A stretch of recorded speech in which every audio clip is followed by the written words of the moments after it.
Do you think that Drake is a culture vulture? Yes, You think he? So why do you think he's a culture vulture? because it's called culture. So now we have to define what culture is. The islands have a culture. The Africa or Afro beats has a type culture. Hip hop has a culture. They have a version of hip hop in the UK that's different than here, just because the culture is a little different. Just even though that you're black in different spaces around the planet, there's still cultures. Yeah. Go up to somebody that's Nigerian and say, "Oh, we're the same culture," and they're gonna go, we have an Igbo culture, and you don't." And they're not lying. They're telling the truth. So there's different cultures. There's a Mexican culture. There's a Jewish culture. These are different cultures. So they're different cultures. So that's already settled in plain. So now you're Drake, and you're Jewish and black. You grow up and you get some of this Memphis sound from your father playing music, and then this is more Southern. Memphis is considered the South. And then you grow up listening to hip hop, but you grew up in the house with your mama. And then you've had bar mitzvahs and all this other stuff. So then we saw all of those friends in that started from the bottom video. Yeah. So you're infusing those two areas that you come from. Nobody should have a problem with that. But now the island music starts to get hot. A lot of Jamaican music starts to get hot, and you go, let me go over here and use this in my sound, and then let me sell records, and then what's that song called, One Dance, and some of those songs. Yeah. And then or the guy Big Frida from New Orleans, The bounce music. the bounce music. Then you jumped on that while that was coming up in a wave, and then we saw Drake do this 8 or 9 times already. So you wave hopping. So then if somebody say he's a culture vulture, I agree with them, because none of those things are your culture. Would anybody else be allowed to do that? I would say that Drake, he's just as much as a culture vulture to me as DJ Khaled, who I do not. Yes. But yes. But that's we don't get on him as much as we should. But I think Drake he's like unique. He's like one of the artists. Like I think he's the only artist that can get away with that shit. Like he was hot at the moment. Drake would be like, all right, I'm gonna take that sound. I'm gonna make a hit, and I'm also gonna take the artist who's hot from that city. I'm gonna jump on their song, and then I'm gonna make it seem like we're cool. I'm gonna be hanging out with them. Get 3 or 4 songs out of them, and I'm done with them. Yep. It's called McConan. Oh, McConan. Going up on a Tuesday. He took Tuesday. He took Party Next Door should be way bigger because he's just Drake. How about that? But I remember like Drake was like, he sounded like a Houston rapper. Then Drake sounded like fucking New York. He sounded like he was in the Caribbean.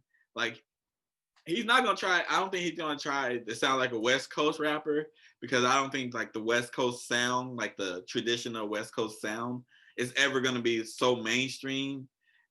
Like it was. Like it's not gonna get hot like Houston. I think people forget that Aubrey Graham is an actor. Oh, he is an actor. Yeah, so people tend to forget that. Ice Cube's an actor, and Ice Cube's one of the best. But like they're all actors. Like when you think about it, like there's no. Yes, but have you seen Ice Cube jack all these other styles to continue going, or did he just do his style and keep sharpening up what he does? I would say Ice Cube also grew up in, like he's part of the West Coast sound. He's like a pioneer in that. So it's there's no Toronto sound. There's no like as far as hip hop. But who can we name that has done what Drake has done? Because I would argue that Jay-Z's done it, but Jay-Z has done it more from a forefront area and not from a copying. I would say that I wouldn't even say Jay-Z's done that. I would say what Jay-Z does, he does the same thing similar. Like he'll get the artist and he'll hop on a song, but Jay-Z wouldn't switch his whole like. Yes. Yeah, he wouldn't be like, I'm a Jamaican rapper or I'm a Houston rapper. Remember, he's helping them in their career. Mm-hmm. It's not them helping him and keeping him relevant. How many years has gone by and people go, oh man, Jay-Z got a verse on this person's new song or this. Who's doing that and saying, oh man, Drake got a verse on this? You see how that's very different. That's not what happens. People are waiting on the Andre 3000 verse. I'm waiting. I don't care who's People are waiting on the Jay-Z's verse. On who people was looking forward to Jay-Z's verses on Beyonce songs. Like people are looking forward to that because it's about him and his skill and his style. And we haven't really seen Jay-Z. We saw Jay-Z mature his style, but we didn't see Jay-Z go out and try to do a Jamaican accent, a Caribbean accent, an African accent. We didn't hear those things or change his beat. He's Salon Remy, Kanye, DJ Premier, Timberland. He's going to these people, getting his hits, getting his production. But I haven't seen him over his career just switch it up and try to stay with the trend. Because he comes out and go deaf to auto-tune. He comes out and go platinum is whack or gold is whack or no more throwback jerseys. Let's go to, so he's more trend setting when he's coming out here with his music. And he came out here talking about buying up art with the 444, leaving some for your family. So it's like he's controlling the topics and he's controlling the style, and it's not him copying. So I haven't seen anybody do what Drake's done and stayed on this long. I haven't seen that. He's a unique person. I think he's probably the only one that can do that, because if say an artist tried that, people would immediately be like, why are you trying to sound Jamaican? Why are you trying? Like, Drake can get away with it because, like, I don't know. Honestly, I don't know what it is that he gets away with it, because I'm like, he's clearly doing this. Like, I don't think there's nothing that can stop this man. Like technically, like the beef for Meek Mill, right? Meek Mill was like, you got a ghostwriter.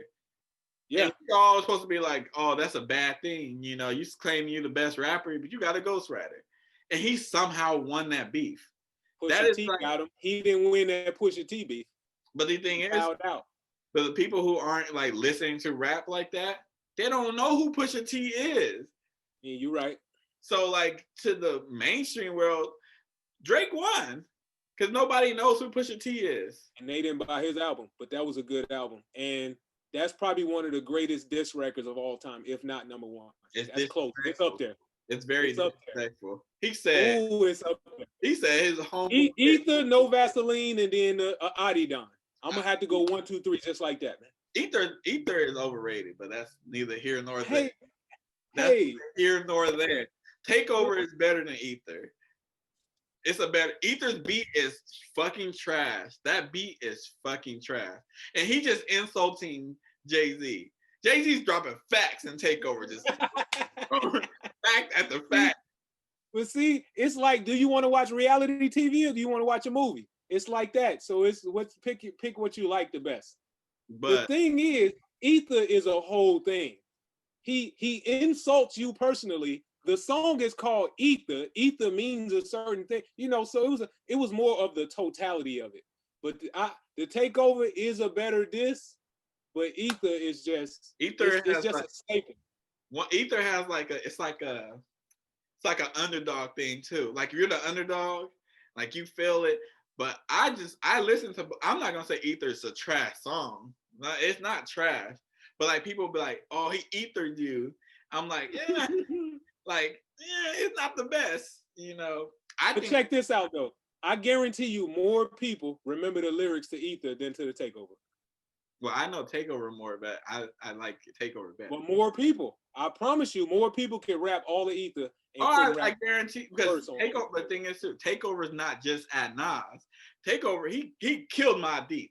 Mobb Deep, he destroyed Mobb Deep. Like, and one of y'all got sickle cell or something? Yeah, that's.